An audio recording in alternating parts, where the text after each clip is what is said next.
गुरवे गौरचन्द्राय राधिकायै तदालये कृष्णाय कृष्णभक्ताय तद्भक्ताय नमो नमः।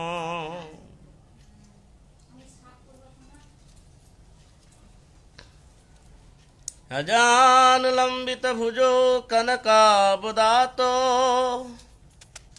संकीर्तनैकपितरो कमलायताक्षो विश्वम्भरो द्विजवरो जुगधर्मपालो बन्धु जगत्प्रिय करुणावतारो नमस्त्रिकलशक्ताय जगन्नाथ सुताय च सभित्राय च पुत्राय च कलत्राय ते नमो नमः।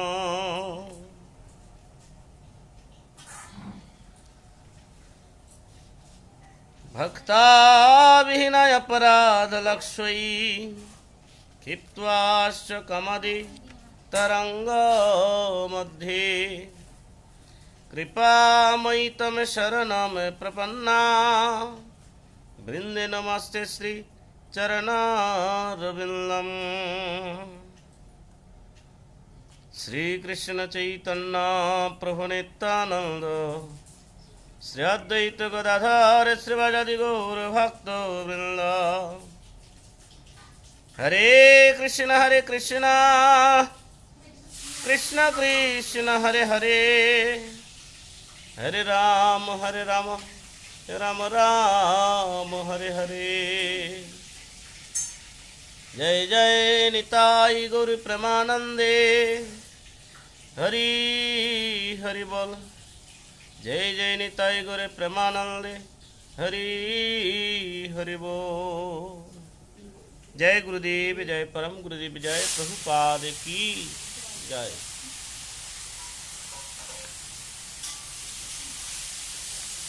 আজকে আমরা সব শ্রবণ করব দেবর্ষি নারদের পূর্বজন্ম বৃত্তান্ত সংক্ষিপ্তভাবে। ভক্ত এবং ভগবানের যে সম্পর্ক এবং সম্বন্ধ, নিত্য না অনিত্য সম্বন্ধ, সেই সব সম্বন্ধে সংক্ষিপ্তভাবে শ্রীমদ্ ভাগবত থেকে আমরা শুনব।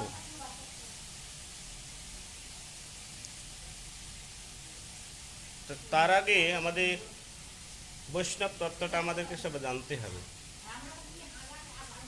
বৈষ্ণব তত্ত্ব মানে চৈতন্য ভাগবতে বলেছেন, অতএব বৈষ্ণবের জন্ম মৃত্যু নাই, সঙ্গে আইসেন সঙ্গে যায়ন তথাই। বলছে সাধুগুরু বৈষ্ণবগণের জন্মও নেই মৃত্যুও নাই, কিন্তু আমরা দেখছি সাধুরাও সব জন্মগ্রহণ করছে, আবার সাধুরাও আবার মরছে। কিন্তু শাস্ত্রে বলছে অতএব বৈষ্ণবের জন্ম মৃত্যু নাই, সঙ্গে আইসেন সঙ্গে যায় না তথাই।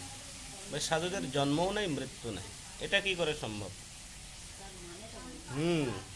এই সামনের দিকে আসুন। তাহলে সাধুদের জন্মও নাই মৃত্যু নেই, এটা কি করে? বলছেন আমরা হচ্ছে সবাই জানি যে আমাদের যে দেহটা আছে, এই দেহটা থেকে দেহের যে পক্ষীরূপী যে ভগবান সূক্ষ্ম আত্মারূপে যে বিরাজিত আছেন, সেই আত্মাটা যখন চলে যায় তখন এই দেহটা আমাদের পরে থাকে। তারপরে এই দেহরূপী যে আমাদের খাঁচা আছে, এই খাঁচাটা পরে থাকে। এখানে যেমন বলেন অতএব বৈষ্ণবের জন্ম মৃত্যু নাই, আমরা যেই প্রকারভাবে আমরা সব মনে করি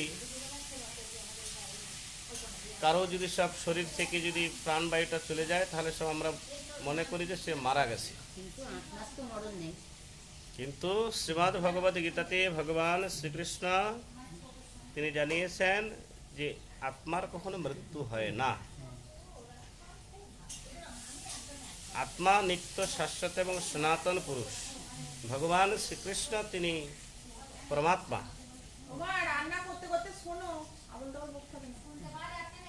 আর জীবের প্রত্যেকটা জীবের ঘটে ঘটে যে ভগবান অবস্থান করেন সূক্ষ্ম জীবাত্মা।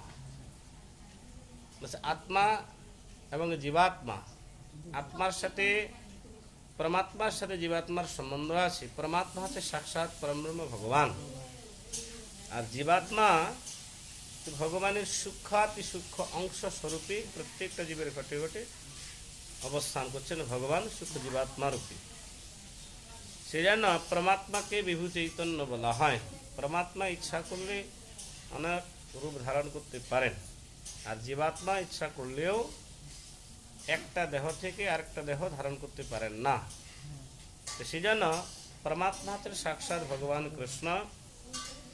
সেই জন্য পরমাত্মাকে বিভু চৈতন্য বলা হয়, আর জীবাত্মা তিনি ভগবানের সূক্ষ্ম অংশরূপে সব প্রত্যেকটা জীবের ঘটে ঘটে ভগবান বিরাজিত আছেন। সেই জন্য বিভু চৈতন্য নয়, অনুচৈতন্য। সেই জন্য একটা দেহ থেকে আরেকটা দেহ ধারণ করতে পারেন না। সেখানে বলেন অতএব বৈষ্ণবের জন্ম মৃত্যু নাই। তো যেটাকে আমরা সব বাহ্যিক জগতে মৃত্যু বলে আমরা এই জগতে সব প্রচার করি, সেটাকে মৃত্যু বলে না। বলছে এই দেহটার আমাদের বিনাশ হয়, কিন্তু আত্মার কখনো বিনাশ হয় না। যেমন গীতাতে ভগবান শ্রীকৃষ্ণ বলছেন যে নূতন বস্ত্র আমরা কখন পরি? যখন আমাদের শরীরে যখন যে বস্ত্রগুলো পরিধান করতে করতে করতে করতে করতে সব পুরানা হয়ে যায়, ছিঁড়ে যায়, তারপরে সব নোংরা হয় অথবা ময়লা হয়, সেই সমস্ত বস্ত্রগুলোকে পরিত্যাগ করে তারপরে আমরা সব নূতন বস্ত্র ধারণ করি।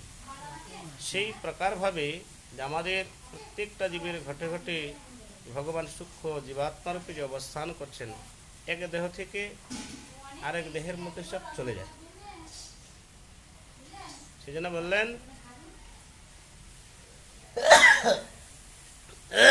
আত্মার বিনাশ নাই, দেহটার বিনাশ হয়।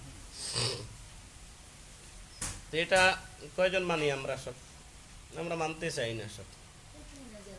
আমরা এটাকেই হচ্ছে মৃত্যু মনে করে থাকি। আমরা এটাকেই হচ্ছে মৃত্যু মনে করে থাকি যে আমাদের সে মারা গেছে, এই প্রকার ভাবে আমরা সব বলে থাকি। কিন্তু মারা গেছে কে? শরীরটা হচ্ছে সব পুরানা হয়ে গেছে, বৃদ্ধ হয়ে গেছে, পুরানা হয়ে গেছে। সেজন্য সেটাকে পরিত্যাগ করে আমার ভিতরে আমার শরীর রূপী খাঁচা থেকে ভগবান প্রাণবায়ুটাকে বের করে দিয়ে কর্ম ফল অনুযায়ী অন্য জায়গায় সব সেটাকে স্থানান্তরিত করেছেন। তো সেজন্য প্রত্যেকটা জীবের ঘটে ঘটে যে ভগবান সূক্ষ্ম জীবাত্মা রূপে আছেন, সেই জন্য আত্মার কখনো মৃত্যু হয় না, দেহটার মৃত্যু হয়। তো সেই প্রকার ভাবে বৈষ্ণবগণ যারা বিষ্ণু মন্ত্রে দীক্ষিত তাদেরকে বৈষ্ণব বলা হয়।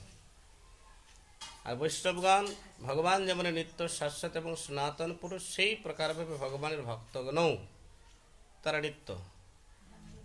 বলছেন অতএব বৈষ্ণবের জন্ম মৃত্যু নাই। সাধুগণের কখনো জন্ম হয় না, কখনো মৃত্যু হয় না। এবার সাধুরা যে যাচ্ছে এবং আসছে, জন্মগ্রহণ করছে এবং সব মরছে, আমরা সব বাহ্যিক চর্ম চোখে আমরা এটা দর্শন করছি। বলছে সাধুরা প্রকট হয় এবং অপ্রকট হয়। ভগবান যেমন আবির্ভূত হয় আর অপ্রকট লীলা ভগবান করেন। জন্ম হয় ভগবানের, যদিও ভগবান অজন্মা, কিন্তু তবুও তিনি আমাদের মতো জীবদেরকে কৃপা করার জন্য এই ধরাধামে শুদ্ধ ভক্তকে আশ্রয় করে, শুদ্ধ ভক্তকে কেন্দ্র করে তিনি সব আবির্ভূত হন জগৎজীবের আত্মকল্যাণার্থে। যেমন চৈতন্য মহাপ্রভু, কি দরকার ছিল সব জগন্নাথ মিশ্রের ঘরে জন্মগ্রহণ করা? সচিমাতার গর্ভে আসার উদ্দেশ্য কি ছিল? এটা হচ্ছে একমাত্র ভক্তদেরকে কৃপা করার জন্য এবং জগৎজীবদেরকে কৃপা করার জন্যই এই জগতে ভগবান সেই প্রকারভাবে জন্মগ্রহণ। কিন্তু ভগবানকে ভাগবত বলেছেন ভগবান অজন্মা, ভগবান অজন্মা, কিন্তু অজন্মা হলেও ভগবান জন্মগ্রহণ করছেন কার জন্য? আমাদেরকে কৃপা করার জন্য সব। তো সেই জন্য ভগবান তিনি নিত্য শাশ্বত সনাতন পুরুষ। সেই প্রকারভাবে বৈষ্ণবগণ ভগবানের যারা নিত্য ভক্ত, যারা নিত্য ভগবানের গুণান্বিত কীর্তন করেন, ভগবানের নিত্য যারা সেবা করেন, তারাও ভগবানের মতোই তাদের সব চরিত্র। তো সেই জন্য ভগবানের যে সমস্ত নিত্যসিদ্ধ পার্শ্বদগণ আছেন, ভগবানের যারা সবসময় গোলকধামী গোলক বৃন্দাবনের সেবা করছেন, তাদেরকে নিত্য পার্শ্বদ বলা হয়। বলছে তাদের কখনো জন্ম হয় না, তাদের কখনো মৃত্যু হয় না। ভগবানের আজ্ঞাতেই জগতে আসেন, ভগবানের আজ্ঞাতেই এই জগৎ ছেড়ে তারা অপ্রকট লীলা করেন। তারা প্রকট থাকেন, তারা আবার অপ্রকট হয়ে যান সব। সেজন্য বলেন অতএব বৈষ্ণবের জন্ম মৃত্যু নাই, সঙ্গে আইসেন সঙ্গে যায় না তথা। বৈষ্ণবের কোনো জন্মও নাই, মৃত্যু নাই। এখন তো দেবর্ষি নারদ তিনি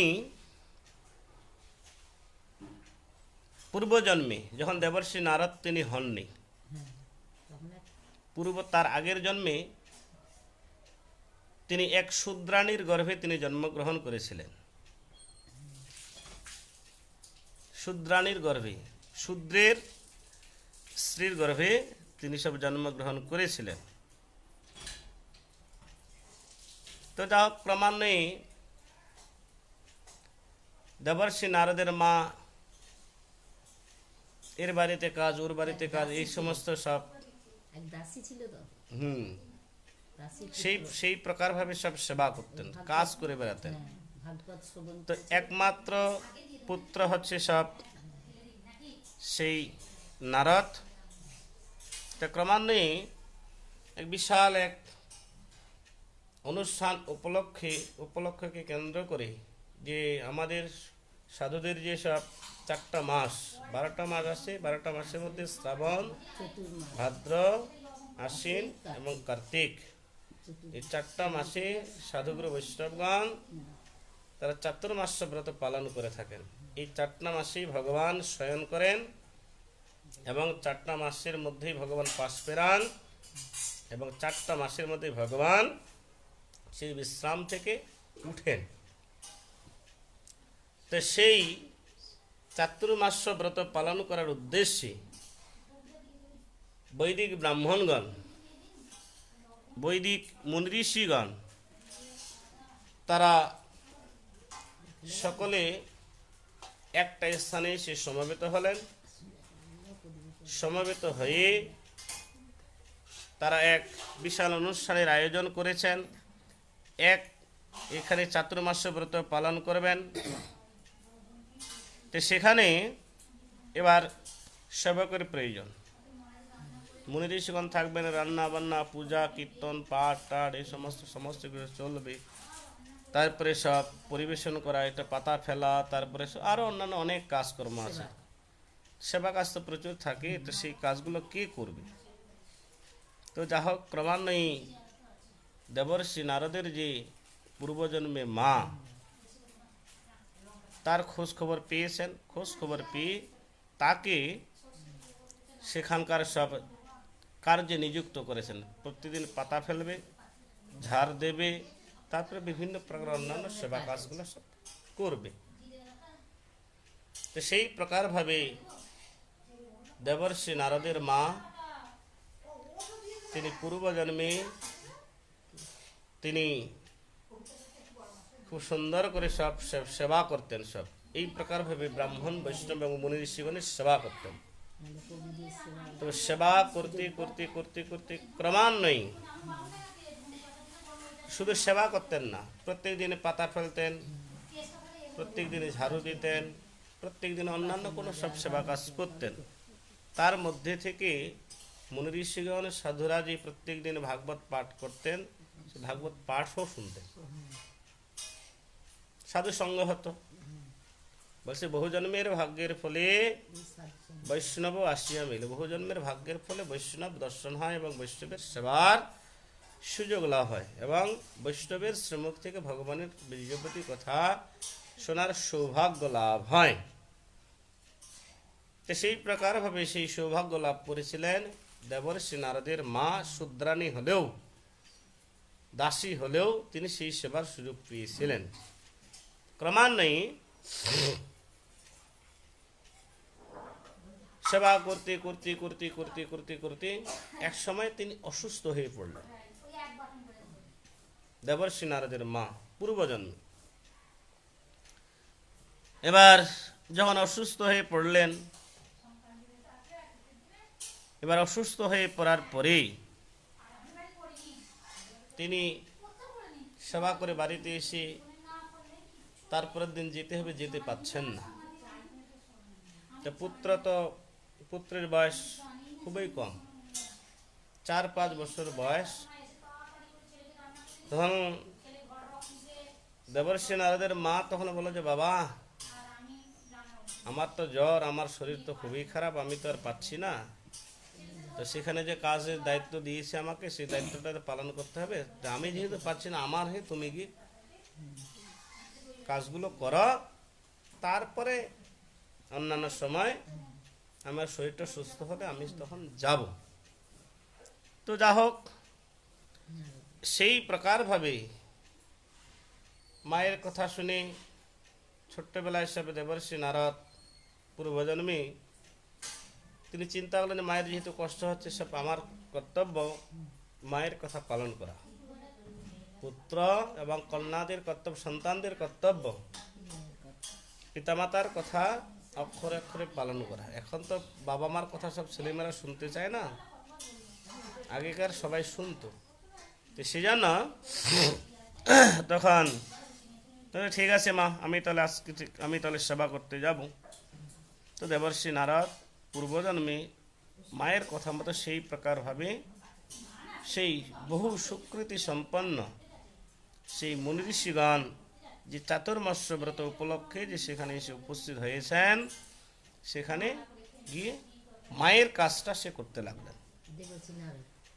দেবর্ষি নারদ মায়ের কাজটা পূর্ণাঙ্গভাবে তিনি সব প্রত্যেকদিন পাতা ফেলা, উচ্ছিষ্ট পাতা ফেলছেন, ঝাড়ু দিচ্ছেন, তারপরে সাধুদের শ্রীমুখ থেকে ভগবান অবসর সময়ে বসে বসে ভগবানের কথা শুনছেন।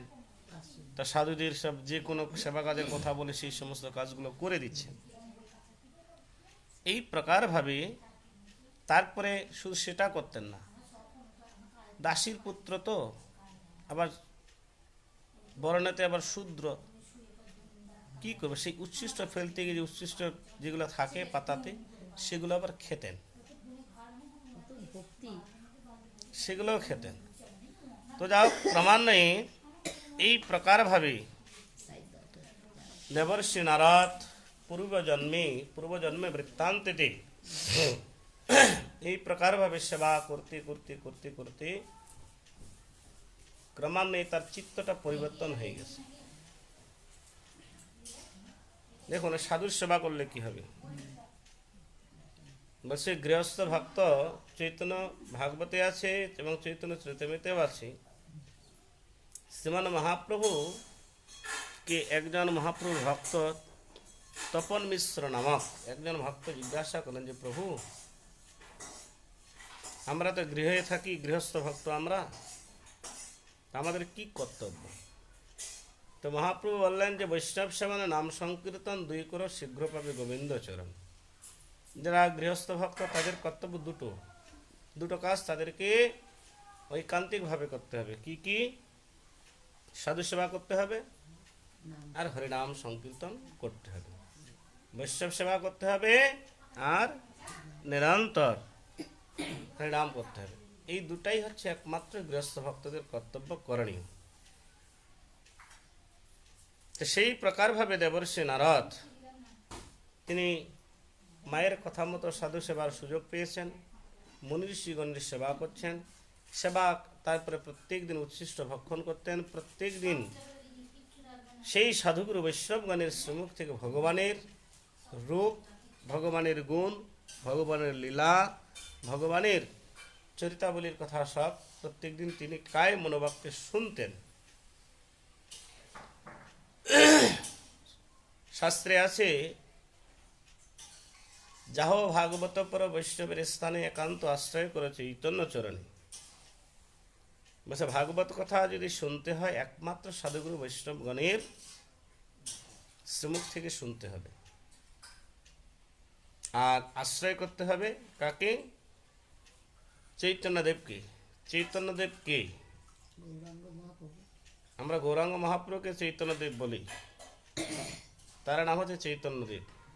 কিন্তু চৈতন্য মানে চিত্তের সমস্ত কথা যিনি অবগত আছেন তাকে চৈতন্যদেব বলা হয়। তা চিত্তের আমরা কখন কোথায় কি করছি না করছি, কটা পাপ করছি, কটা পুণ্য কাজ করছি, কখন কি করছি না করছি, বাইরের সকলকে ফাঁকি দিয়ে অনেক কিছু কর্ম করে থাকি, কিন্তু ফাঁকি কিন্তু চৈতন্যদেবকে দিতে পারি না। মানে ভগবানই হচ্ছেন চৈতন্যদেব, কৃষ্ণচন্দ্রই হচ্ছে চৈতন্যদেব, মহাপ্রভু হচ্ছে চৈতন্যদেব। যে ভগবানকে আমরা সব কেউ ফাঁকি দিতে পারি না, ভগবান সমস্ত কিছুই জানতা। আমরা মনে মনে চিন্তা করি এখন তো বাড়িতে কেউ নেই, এটা নিয়ে চলে গেলাম, এখন তো কেউ নেই, কেউ তো দেখছে না, জমি থেকে একটা জিনিস নিয়ে চলে যায়। কিন্তু বেটা দেখছে তো একজন, দেখার মালিক তো আছে। গৃহস্থকে ফাঁকি দিলাম, কিন্তু ভগবান তো দেখছে, ওকে তার ফাঁকি দেওয়া যায় না। তো সে জন্য মনের কথা জানে গোরা, কেমনি ফাঁকি দিবি? মনের কথা ভগবান জানে, বাইরে কাউকে ফাঁকি দিলেই শুধু হবে না, জায়গা মতো ধরা পড়ে যাবো। সেই জন্য ফাঁকি কাউকে দেওয়া যাবে না। তো যা হোক, ক্রমান্বয়ে সেই দেবর্ষি নারদ পূর্বজন্মে মায়ের কথা মতো সেই সাধুগুরু বৈষ্ণবগণের সেবার সুযোগ পেয়েছেন। তো নিরন্তর সেবা করতেন, নিরন্তর ভাগবত কথা শুনতেন। শুনতে শুনতে যাহ ভাগবত পরে বৈষ্ণবের স্থানে একান্ত আশ্রয় করে চৈতন্য চরণে। শ্রীমদ্ ভাগবতে একটা শ্লোক আছে, বেশের ভাগবত সাধুদের মুখে শুনলে কি হবে, অসাধুদের মুখে শুনলে কি হবে। তো সেই শ্লোকে আছে, অবৈষ্ণব মুখোদ্গীর্ণম পুতম হরি কথামৃতম শ্রবণম নৈব কর্তব্যম সর্পশ্রেষ্ঠ যথা পয়ঃ। যদি অসাধুর মুখে, অভক্তের মুখে, যারা মাছ মাংস রসুন পেঁয়াজ ডিম অমেধ্য কুমেধ্য ভক্ষণ করে হরি কথা যারা বলে, ভাগবত পাঠ যারা করে, যারা কীর্তন করে বেড়ায়, তাদেরকে অবৈষ্ণব বলা হয়েছে। কারণ বিষ্ণুমন্ত্রে যারা দীক্ষিত তারা কখনো মাছ মাংস খাবে না। যারা ভক্ত হয়েছে তারা ভগবান যেই বস্তুটা গ্রহণ করে না সেই বস্তুটাকে পূর্ণাঙ্গভাবে পরিত্যাগ করে থাকে। ভগবানকে মাছ মাংস রসুন পেঁয়াজ এই সমস্ত ভোগ দেওয়া যায় না। তো সেই জন্য ভক্তগণ সেগুলোকে সব পরিত্যাগ করেছেন। যে সমস্ত বস্তু ভগবানের সেবায় লাগে না সেই সমস্ত বস্তুগণ ভগবানের যারা ভক্ত তারা পূর্ণাঙ্গভাবে পরিত্যাগ করে থাকেন। তো সেই প্রকারভাবে মাছ মাংস রসুন পেঁয়াজ ডিম খেয়ে যারা ভাগবত পাঠ করে, যারা কীর্তন টীর্তনের সমস্ত কিছু করে বেড়ায়, তাদের শ্রীমুখ তার অবৈষ্ণবের খাতায় আছে। তাদের শ্রীমুখ থেকে ভগবানের রূপ গুণ লীলা চরিতাবলীর কথা কখনো শোনা যাবে না। শুনলে কি হবে? ভাগবত পাঠ শুনতে যাওয়ার উদ্দেশ্য মঙ্গল লাভের জন্য, আত্মকল্যাণার্থে। যে ভাগবত পাঠ শুনবো, ভাগবত পাঠ শুনলে ভগবান প্রসন্ন হন, ভগবানের চরণে ভক্তি নেই, ভক্তিটা বৃদ্ধি হবে, নামের প্রতি রুচি নাই, নাম করার ইচ্ছা হবে, সাধুগুরু বৈষ্ণবের প্রতি সেবার প্রতি রুচি নাই, সেবার ভাবগুলো সব আমার এসে যাবে। কিন্তু যদি হিতে বিপরীত হয় তাহলে শুনতে যাওয়ার লাভ কি? আমি গেলাম শুনলাম, শুনে যদি হিতে বিপরীত হয় তাহলে শুনে লাভ নাই। তো সেই জন্য সেই শ্লোকে বলেন, অবৈষ্ণব মুখোদ্গীর্ণম পুতম হরি কথামৃতম শ্রবণম নৈব কর্তব্যম সর্পশ্রেষ্ঠ যথা। সেই প্রকার অবৈষ্ণবগণের শ্রীমুখ থেকে কখনো হরিকথা শ্রবণ করা যাবে না। বলছে সুন্দর করে কীর্তন করতে পারলেও, সুন্দর করে পাঠ করতে পারলেও, সুন্দর করে ভাগবত পাঠ করলেও, তাদের সুর দিয়ে তাল দিয়ে সুন্দর করে সব একেবারে সুন্দর করে কীর্তন একেবারে কিচিও টিচিও বাজিয়ে সব কিছু করছে সব, বলছে তাদের মুখ থেকে শোনা যাবে না। এর বলেই দিলেন অবৈষ্ণব মুখত গিরিনাম প্রথম হরিকথামৃতম শ্রবণম নৈব কর্তব্যম। বলছে হরিকথার মতো তারা কীর্তন করলেও পাঠ করলেও শ্রবণ নৈব কর্তব্য, বলছে শ্রবণ করার কর্তব্য না। সর্পসৃষ্ট যথাপয়, পয় মানে হচ্ছে দুধ। দুধ যদি গাভীর থেকে যদি দোহানো হয়, দুধের মধ্যে কিন্তু কোনো ভেজাল থাকে না। দুধ কিন্তু পবিত্র বস্তু, দুধ কখনো অপবিত্র না। তো সেই পবিত্র দুগ্ধকে যদি একটা কোনো বাটিতে কোনো স্থানে রাখা হয়, সেই পবিত্র দুগ্ধের মধ্যে যদি কোনো যদি বিষাক্ত সর্প যদি উচ্ছিষ্ট করে থাকে, তাহলে সেই দুধটা তৎক্ষণাৎ বিষে পরিণত হয়ে যাবে। আর সেই বিষাক্ত দুগ্ধ যদি কোনো প্রাণী যদি পান করে থাকে, যন্ত্রণায় ছটফট করতে করতে সে মৃত্যুবরণ করবে। সেই প্রকারভাবে অসাধুদের মুখ থেকে, অভক্তদের মুখ থেকে, অবৈষ্ণবগণের মুখ থেকে যদি হরিকথা শ্রবণ করা হয়, সেই বিষাক্ত দুধের মতো ক্রিয়া করবে। ভক্তির জন্য যাব, তার উল্টোটা হবে। ভক্তির জন্য আমি যাব পাঠ শুনতে, কিন্তু তার উল্টোটা হবে। আত্মকল্যাণার্থে যাব, হিতে বিপরীত হবে। তো সেজন্য যাহ ভাগবত পরবৈষ্ণবের স্থানে, যার নিরন্তর ভগবানের গুণান কীর্তন করেন, ভগবানের সেবা পুজো করেন, সেই সমস্ত বৈষ্ণবগণের শ্রীমুখ থেকে, সেই সমস্ত ভক্তগণের শ্রীমুখ থেকে ভগবানের রূপগুণ লীলা চরিতাবলী বীর্য কথা, বীর্যবতী কথা সব আমাদেরকে সব শ্রবণ করতে হবে। তাহলেই আমাদের পরম মঙ্গল লাভ হবে।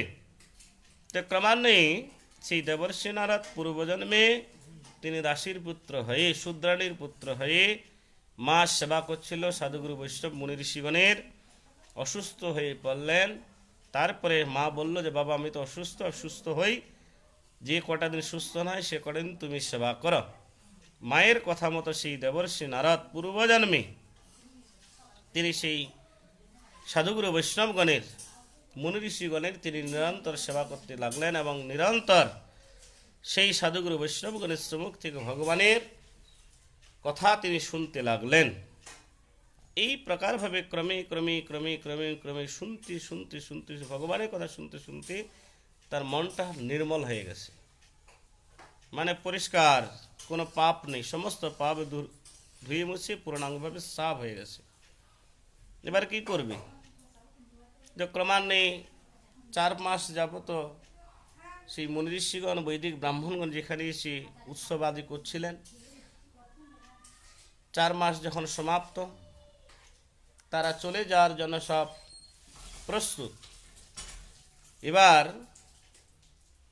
যখন তারা প্রস্তুত হলেন চলে যাবে, তো দেবর্ষি নারদ দাসীর পুত্র, তো সেই জন্য তিনি চুপ করে হাত জোর করে তিনি সব দাঁড়িয়ে আছেন। তো সেই মুনি ঋষিগণ এবং সব বৈষ্ণবগণ, ব্রাহ্মণ বৈষ্ণবগণ তারা দেখছেন, আরে বাচ্চাটা তো অনেকদিন যাবতই আমাদের, ওর মা সেবা করতো, মা অসুস্থ হয়েছে, সে বাচ্চাটার সেবা করছে। প্রত্যেক দিন আমাদের উচ্ছিষ্ট পাতা ফেলেছি, উচ্ছিষ্ট খেয়েছি, তারপরে সব অন্যান্য সেবা কাজ করেছি, প্রত্যেকদিন আমাদের কাছে সব ভাগবত পাঠ শুনেছি, তো ভালো, তাহলে একে তো কিছু দিয়ে যেতে হবে, একে কিছু দিয়ে যাওয়া উচিত। তো সাধুরা কি দিবে? সাধুদের টাকা পয়সা, ব্যাংক ব্যালেন্স কোনো কিছু থাকে না সাধুদের। বাহ্যিক যদি কোনো বস্তু তারা সব দেয় না। বলছে সাধুরা যে সমস্ত বস্তুগান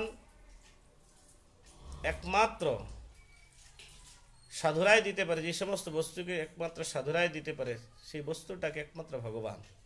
আমাদের কীর্তনে আছে, কৃষ্ণসে তোমারও কৃষ্ণ দিতে পারো, তোমারও শক্তি আছে, আমি তো কাঙ্গাল কৃষ্ণ কৃষ্ণ বলি ধাই তব পাশে পাশে। সাধুরা কাকে দিতে পারে? সাধুরা কৃষ্ণকে দিতে পারেন। বলছেন সাধুগুরু বৈষ্ণবগণের চরণাশ্রয় গ্রহণ করে সাধুরা যে হরিনাম দেন, তারপর দীক্ষা দেন, হরিনাম দেয়া আর দীক্ষা দেয়া এই দুটো দেয়া মানেই কৃষ্ণকে দিয়ে দেয়। আজকে থেকেই কৃষ্ণকে দিয়ে দিলাম, যেমন যত্ন করবেন তেমন কৃষ্ণ আপনার কাছে আসবে, আর যেমন যত্ন করবেন তেমনই কৃষ্ণের কৃপা লাভ করবেন। তো সেই সমস্ত সাধুগণ মুনি ঋষিগণ চিন্তা করলেন, একে তো কিছু দিয়ে যাওয়ার দরকার, কী দেব? তারা সেই শূদ্রাণীর পুত্র, সে দেবর্ষি নারদ, পূর্বজন্মে দেবর্ষি নারদ যে শূদ্রাণীর পুত্র ছিল, তাকে ডেকে তার প্রতি প্রসন্ন হয়ে সেই সাধুরা তাকে শুভদৃষ্টি প্রদান করলেন, তাদেরকে কৃপা করলেন, কৃপা করে তাদেরকে সব মন্ত্র দিয়ে দিলেন, মন্ত্র দিয়ে দিলেন। যখন মন্ত্র পেলেন, মন্ত্র দিয়ে দেওয়া হয়ে গেল, সব মন্ত্র পেলেন এবং দেখিয়ে দিলেন এই মন্ত্রটাই তুমি সব জপ, ওম নমো ভগবতী বাসুদেবায়, এই মন্ত্র সব দীক্ষিত করে সাধুগুরু বৈষ্ণবগণ তারা চলে গেলেন। তো যা হোক, ক্রমান্বয়ে সেই দীনবৎসল মুনি ঋষিগণ যখন সেই স্থান পরিত্যাগ করে অন্যত্র গমন করলেন, অন্যত্র গমন করার পরে অন্যত্র গমন যখন করলেন, সেই সাধুগুরু বৈষ্ণবগণ কৃপা করে দিয়েছেন, কৃপা করে মন্ত্র দিয়েছেন, কৃপা করে হরিনাম দিয়েছেন, কৃপা করে ভগবানের সেবার অধিকার দিয়েছেন। কি করবেন? সেজন্য সেই দেবর্ষি নারদ পূর্বজন্মে দাসীর পুত্র হয়ে সাধুগুরু বৈষ্ণবগণের কাছ থেকে যখন মন্ত্র লাভ করলেন, সেজন্য নিরন্তর সেই মন্ত্র সব জপ করলেন, জপ করা শুরু করলেন। গুরুদেব আজ্ঞা দিয়েছে, গুরুদেব কৃপা করেছে, সেই প্রকারভাবে সেই দীক্ষা মন্ত্র জপ করতে লাগলেন।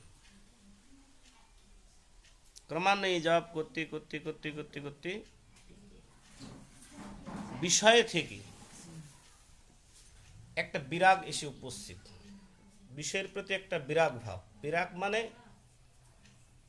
বৈরাগ্য ভাব এসে উপস্থিত হয়ে গেছে। মানে সংসারের প্রতি তার মা যে আছে তার প্রতি আসক্তি আস্তে আস্তে কমে যাচ্ছে। বাড়িঘর আছে, বাড়িঘরের প্রতি আসক্তিগুলো সব কমে গেছে। ভগবানের গুণকীর্তন করতে করতে করতে, ভগবানের সেবা পুজো করতে করতে সংসারের প্রতি কোনো কিছুই তার ভালো লাগছে না। তো মনে মনে চিন্তা করছে, আমি গৃহ পরিত্যাগ করে আমি তপস্যা করতে যাব, কিন্তু তপস্যা যে করতে যাব, বৃদ্ধ যে মা আছে, মাকে ছেড়ে তার যেতে পারবো না। মা যে আছে, মাকে পরিত্যাগ করে কে যাবে? একাই শুধু, বাবা তো নাই, শুধু মা আছে। তারপরে ভাই, আলাদা ভাইও নেই, আলাদা কোনো বোন নেই, আলাদা কেউ দেখারও নেই। তো দেবর্ষি নারদ তিনি মা আছে বলে কোনো প্রকারভাবে তিনি আর কোথাও যেতে পারছেন না। যে একটু বৈরাগী হয়ে কোথাও ঘুরে আসি, তো তপস্যা করতে, ভগবানের সেবা পুজো করতে যাই, এবার কি করবে? মাকে মেরে ফেলবে? সন্তানের কি কর্তব্য? সন্তানের কর্তব্য মায়ের সেবা করা। আপনারা চান না যে আমাদের সন্তানগুলো আমাদের সেবা করুক? সন্তান যদি বড় না হয়, সন্তানকে বড় ভালো ভালো করে সব পড়াশোনা করিয়ে তাকে বড় করব, ভালোটা কাজ টাজ করাবো, সব সে যেন আমাদেরকে দেখে। মা বাবার আশা থাকে না? কিন্তু এই আশাটা করাটা ভুল। কে কার সেবা করবে না করবে একমাত্র ভগবান ছাড়া কেউ জানে না। আপনার কর্তব্য আপনাকে করতে হবে, এবার ওরা ওদের কর্তব্য করবে। এবার কর্তব্য তো যদি গাফিলতি করে তারা বুঝবে, কিন্তু আশা করা যাবে না সব। কিন্তু আমরা আশা করে বসে থাকি। অনেক বাড়িতে দেখবেন সব সেবা করে, বাবা মার সেবা করে, অনেকেই করেন, অনেকে আবার করছে। যাদের ভক্তি আছে, পিতা মাতাকে যারা সব মানে, তাদের যথার্থ ভক্তি পিতা মাতার প্রতি যারা আছে তারা মানবেই। যারা যথার্থ ভক্তি নেই তারা আছে মাকে সব, আমি অনেক জায়গায়, তো আমরা তো অনেক জায়গায় ঘুরি, সব দেখি পিতা মাতার গায়ে পর্যন্ত হাত তুলে, গায়ে পর্যন্ত হাত তুলে, মানে পিতা মাতার কথায় সেবা করবে, পিতা মাতার সেবা করে গায়ে হাত তুলে, তাহলে সব সন্তান সেই সন্তানটা হচ্ছে একেবারে অধম সন্তান। তিন প্রকার সন্তানের কথা শাস্ত্রে আছে। উত্তম সন্তান, মধ্যম সন্তান, তারপর অধম সন্তান। উত্তম সন্তান, তাদের সেই সন্তানকে উত্তম সন্তান বলা হয় জাগতিক দিক দিয়ে। পারমার্থিক দিক দিয়ে আসে আবার অন্য কিছু। এই জাগতিক দিক দিয়ে উত্তম সন্তান সে তাকেই বলা হয় যে সন্তানকে কোনো কাজের কথা বলতে হয় না, কোনো কিছু বলতে হয় না, নিজের মনে করে, নিজের পরিবার মনে করে সমস্ত কাজ, বাড়ির সমস্ত কাজ নিজের ইচ্ছাতেই সব কিছু করে। যে বাবা এটা কররে, এটা কররে, এটা কররে, কিছু বলতে হয় না, নিজের ইচ্ছাতেই সমস্ত কিছু করে, তাকে বলা হয় উত্তম সন্তান। কাজে কথা বলতে হয় না, যখন টাইম টু টাইম তার ডিউটি সে পালন করে, তার যে সে নিজেরও কাজ করে, তারপরে সব বাড়িরও কাজ করে, সমস্ত কিছু করে, তাকে উত্তম সন্তান বলা হয়। তারপরে মধ্যম সন্তান, বললে করে, না বললে করে না। যদি বলে বাবা এটা কর, তাহলে করবে, আর যদি না বলে তাহলে কিছুই করবে না, সে মধ্যম সন্তান। তারপরে অধম সন্তান, মানে বললেও যারা সব কিছু করে না, কথা শুনে, মানে একটু করছি, মা বাবা হয়তো কিছু বললো যে বাবা এটা কর, করছি, মানে করছি করতে করতে দেখা গেল সব করা শেষ, তারপরে কোনো খোঁজখবর নাই, তাই অধম সন্তান। বলছে এই অধম সন্তান আর এই মধ্যম সন্তান কোনো দিনই তারা পারমার্থিক মানে ভগবানের চরণে তাদের তো মতিগতি হয় না, এক ভগবানের চরণে মতিগতি হবে না, আর দ্বিতীয়ত পিতা মাতার প্রতি যে তাদের যে সব ঐকান্তিক যে শ্রদ্ধা ভক্তি, এটা তাদের হয় না সব। আর সেই সন্তানগুলোই পিতামাতার যথার্থভাবে সেবা করে না, আর বাহ্যিক জগতে তাদেরই উন্নতি হয় না, তাদের এই অবনতিটা তারাই জায়গা মতো তারা পৌঁছাতে পারে না বাহ্যিক জগতে। আর পারমার্থিক দিক দিয়ে যদি আমরা যদি বিচার করি, উত্তম সন্তান তাকেই বলেছেন। যেমন পিতামাতাকে, সেই পিতামাতাকেই উত্তম পিতামাতা বলা হয়েছে, যে পিতামাতা হরিভজন করেন, অপরজনকে হরিভজন করেন। মনে করেন আপনাদের সন্তান আছে, আপনারা পিতামাতা হয়েছেন, আপনারা স্বামী স্ত্রী হরিনাম করছেন, ছেলে মেয়েদেরকে হরিনাম করাচ্ছেন, তাহলে আপনারা যথার্থ পিতামাতা, আপনারা উত্তম পিতামাতা। দেখা গেল কিছু কিছু পরিবারে আছে বাবা মাও ভক্ত না, ছেলে মেয়েরাও ভক্ত না, আবার ছেলে মেয়েরা যদি একটু সাধুর সাথে একটু পাশ ধরে, সাধুর সাথে একটু ঘোরাফেরা করে, একটু ঠাকুর দেবতার পুজো করতে চায়, তাদের আবার মনোপুত হয় না, মানে আমার তাদের ইচ্ছা না যে তো ও কিছু করুক, ঠাকুরের সেবা টেবা করুক, ইচ্ছা না। আবার অনেক পিতামাতা আছে সেটা বারণ করে, নিজেও করবে না, ছেলে মেয়েদেরকেও করতে দেবে না, বেশিরভাগ এই প্রকার ভাবেই আছে। বলছেন সেই পিতামাতাকেই শ্রেষ্ঠ পিতামাতা বলা হয়, যে পিতামাতা নিজে হরিভজন করবে এবং ছেলে মেয়েদেরকে হরিভজন করাবে, তাকে উত্তম পিতামাতা বলা হয়। সেই জন্য আমাদের শাস্ত্রে একটা শ্লোক আছে, বলছে গুরু ন সস্যাৎ, জননী ন সস্যাৎ, পিতা ন সস্যাৎ।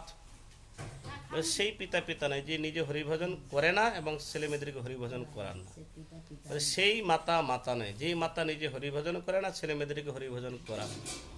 সেই গুরুদেব নন যেই গুরুদেব নিজে যথার্থভাবে ভজন সাধন করছেন না, আবার শিষ্যদেরকে যথার্থভাবে সব ভক্তি মার্গের সুশিক্ষাগুলো সব প্রদান করছেন।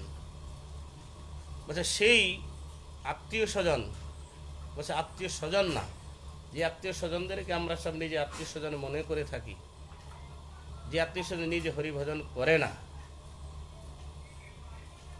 এবং অন্যান্য আত্মীয় স্বজনদেরকে হরিভজনের কথা শোনান না এবং হরিভজন করান না, বলছে সেই আত্মীয় স্বজনগুলো আত্মীয় স্বজন না। তারপরে সেই বন্ধু না, যে বন্ধু নিজে হরিভজন করে না, তার বন্ধুকে হরিভজন করার উপদেশ এবং হরিভজন করান না। এই প্রকারভাবে ভাগবতে একটা শ্লোক আছে। তো সেই জন্য সে পরম বন্ধু, সেই পিতামাতা কৃষ্ণ পাদ পদ্মেদি প্রেম ভক্তিদাতা, বলতে তাকেই পরম বন্ধু বলা হয়েছে, তাকেই পিতামাতা বলা হয়েছে। যে পিতামাতা নিজে হরিভজন করে অপরজনকে হরিভজন করান, সেই বন্ধুকেই বন্ধু বলা হয়েছে। নিজে হরিভজন করে তারপরে তার বন্ধুদেরকে হরিভজন করা, সেই পিতা সেই বন্ধুই শ্রেষ্ঠ। নিজে হরিভজন করবে, অপরজনকে হরিভজন করাবে। তো সেই জন্য সেই পরম বন্ধু, সেই পিতামাতা কৃষ্ণ পাদপদ্মে যে প্রেম ভক্তি দাতা। তো এই জন্য তো দেবর্ষি নারদ মনে মনে চিন্তা করছেন যে মায়ের জন্য আমি সব বৈরাগী হতে পারছি না, মানে গৃহ পরিত্যাগ করে আমি সব তপস্যা করতে যেতে পারছি না। এবার মাকে কি মেরে দেবে? সন্তানের কি কর্তব্য মাকে মেরে? ভগবানের কাছে প্রার্থনা যে প্রভু, মা যতদিন আছে ততদিন তো আমি নিষ্কপটে নিষ্কামভাবে তোমার ধ্যানে মগ্ন হতে পারছি না। যে একটা জায়গায় বসে পড়বো, মা পিছনে ডাকবে, বেটা কোথায় যাচ্ছিস? কোথাও চলে যাওয়ার জন্য উদ্যত হব, আমার দুঃখিনী মা এখানে সব কষ্ট পাবে। সেটা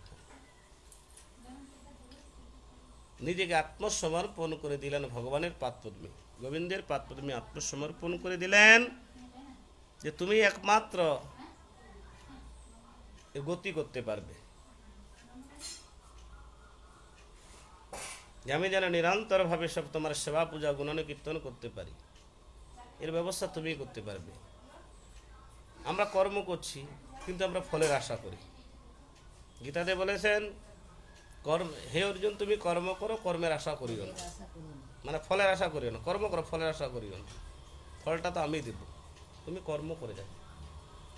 যদি অসৎ কর্ম করো তাহলে সেই প্রকার ফল, যদি সৎকর্ম করো সেই প্রকার ফল। সেই জন্য তুমি সৎকর্ম করবে, অসৎকর্ম করবে না। সৎকর্মের দ্বারাই শুদ্ধ ভক্তি লাভ হয়, আর সাধুগুরু বৈষ্ণব এবং ভগবানের প্রতি মতিগতিটা আসে।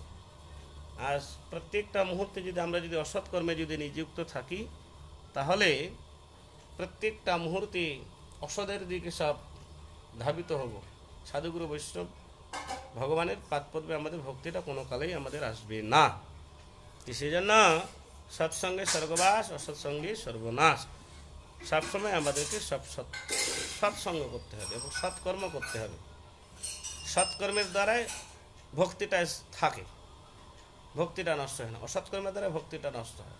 যেমন আমরা নিন্দা চর্চার কথা বলছি অথবা সমালোচনা করি কারো, এই ওই বাড়ির মহিলাটার এরকম,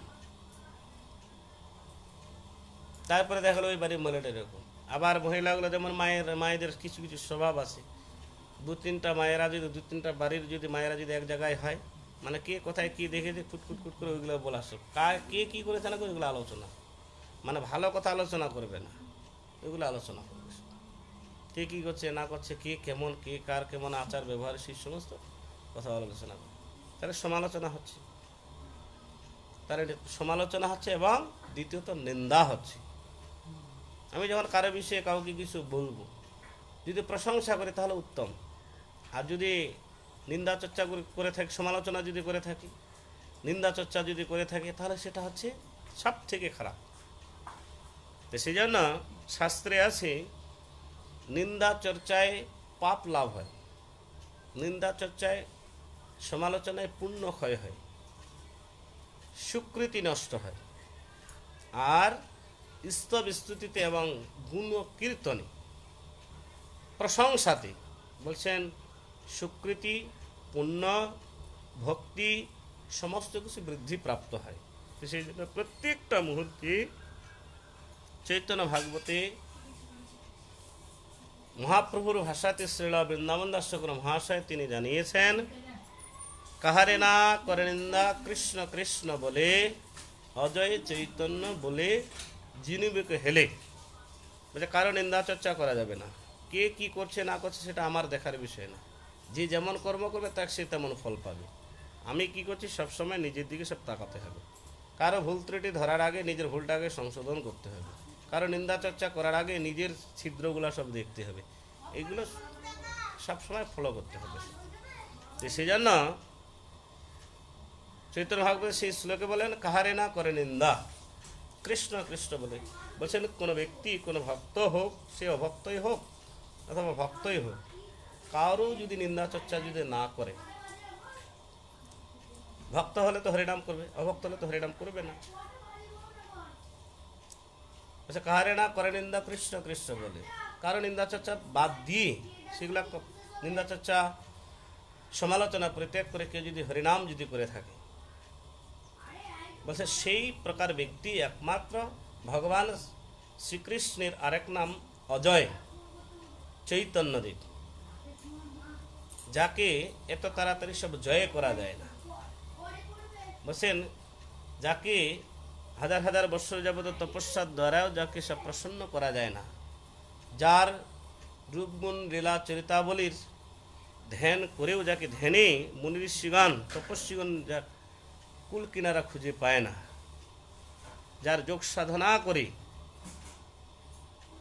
যাকে সব দেখতে পায় না, যার কুল কিনারা খুঁজে পায় না, তপস্যার দ্বারায় যোগ সাধনার দ্বারায় তারপরে যাগ যজ্ঞের দ্বারায় যার কুল কিনারা কোনোদিন খোঁজ খবর করে পাচ্ছে না, সেই পরম ব্রহ্ম ভগবানকে পর্যন্ত সব লাভ করতে পারবে, জয় করতে পারবে। কিসের দ্বারায়? একমাত্র সব নিন্দা চর্চাগুলো সব পরিত্যাগ করতে হবে, সমালোচনাগুলো পরিত্যাগ করতে হবে। তো সেই জন্য বলেন কাহারে না করে নিন্দা কৃষ্ণ কৃষ্ণ বলে, অজয় চৈতন্য বলে যিনিবে কহলে। সেই চৈতন্যদেব মানে সাক্ষাৎ ভগবান কৃষ্ণই হচ্ছে চৈতন্যদেব, যারা যিনি চিত্তের কথা জানেন তাকেই চৈতন্যদেব বলা হয়। তাহলে তাকে লাভ করা যাবে, জয় করা যাবে। তো সেই জন্য দেবর্ষি নারদ কি করবে? ভগবানের কাছে সব আত্মসমর্পণ করে দিলেন, পূর্ণাঙ্গভাবে আত্মসমর্পণ করে দিলেন যে প্রভু আমার ইচ্ছা, আমি তোমার উদ্দেশ্য করে তপস্যা করব, কিন্তু মা যতক্ষণ পর্যন্ত সব জীবিত আছে আমি তো আর সব বাড়িঘর ছেড়ে যেতে পারছি না, তো এটা তুমিই দেখবি। আমি তো পুত্র, আমার তো কর্তব্য আছে তাকে দেখা, কিন্তু আমার তো এদিক ওদিক আর মন থাকছে না যে কারো সেবা করবে, কে করবো। নিরন্তর সব তোমার পাদপদ্মে আমার অহৈতুকী ভক্তি হয়েছে, সেই জন্য তোমার বাহ্যিক দিক দিয়ে কোনো দিক দিয়ে আর ভালো লাগছে না, কারো প্রতি আসক্তি নেই। আমি কি করব? তো সেই জন্য তোমার কাছেই সব সমর্পণ করে দিলাম, তুমি যাহা করবে।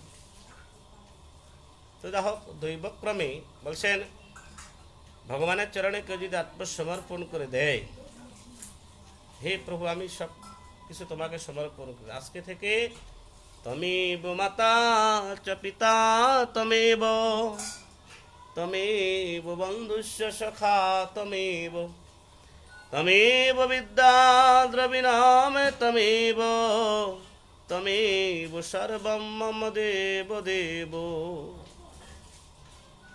এই প্রকার ভাবে যদি তুমি পিতা, তুমি মাতা, তুমি বন্ধু, তুমি সখা, তুমি বিদ্যা, তুমি সব কিছুর মালিক, আমার বলতে প্রভু আর কিছু নাই, তুমি আমার পিতা মাত্র বন্ধু ভাই, বন্ধু দ্বারা সুতা সুত তব দাসী দাস, সেই তো সম্বন্ধে সবে আমার প্রয়াস, ভালো মন্দ নাহি জানি সেবা মাত্র করি।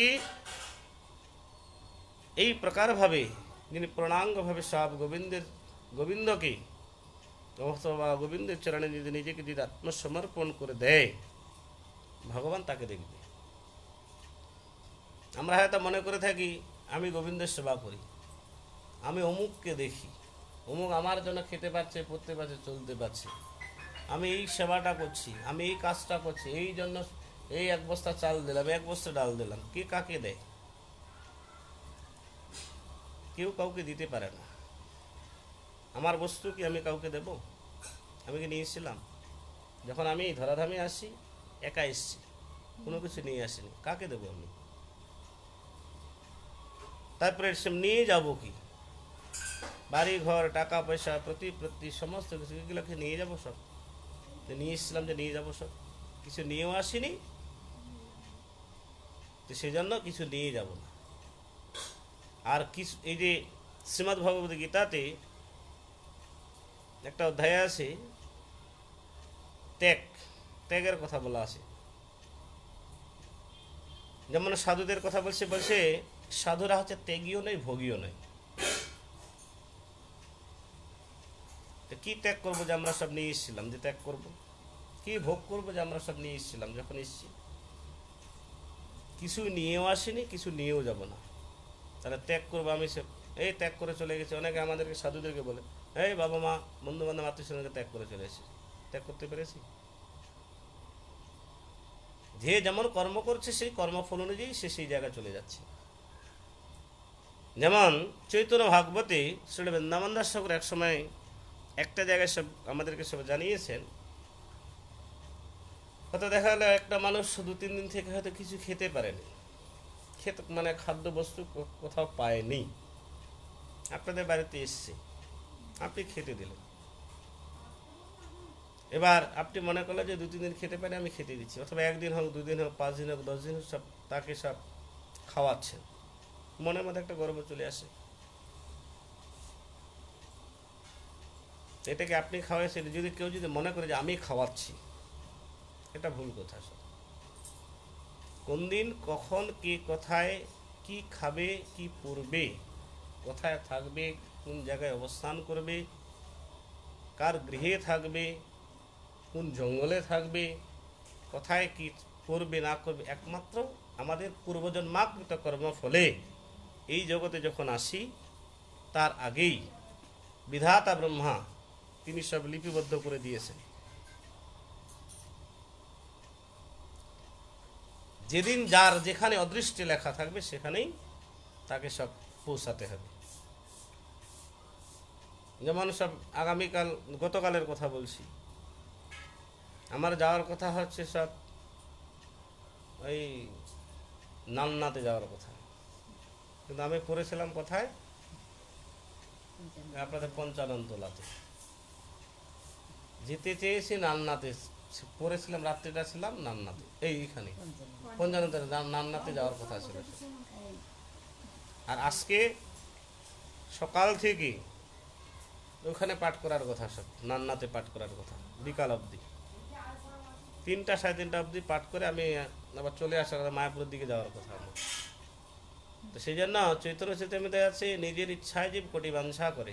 নিজের ইচ্ছা তো হলে হবে না, ভগবানের ইচ্ছাটাও।